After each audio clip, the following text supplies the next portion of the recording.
कांगडे मला कॉफी देशील प्लीज? अहो जय सर, आता लंचचा टाइम झाला, आता कशाला कॉफी पिताय? मला प्याविषयी वाटते, प्लीज. एक मिनिट देतो.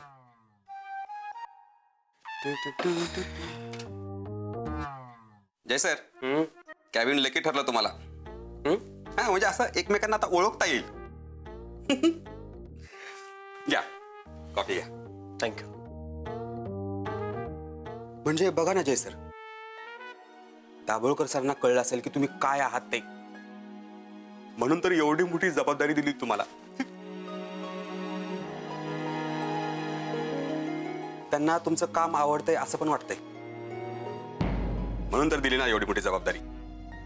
आणि तुमची काळजी तर किती करतात ते. मग तुला असं का वाटतं? असं का वाटतं म्हणजे मगाशी बघितलं ना मी,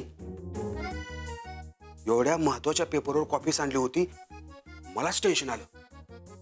म्हणलं झालं, आता दाभोळकर सरांचा जय सरांवर कोप होणार. पण तसं काहीच नाही झालं. त्यांनीच म्हटलं ना, तुम्हाला काही टेन्शन असेल तर मी मदत करेन. आणि तुम्हाला कसला तरी नंबर पण दिला ना त्यांनी. मग तुम्हाला एवढं प्रेशर मध्ये बघितलं आणि म्हणूनच असं वागले ना ते. जय सर, मला काय वाटतं माहित आहे,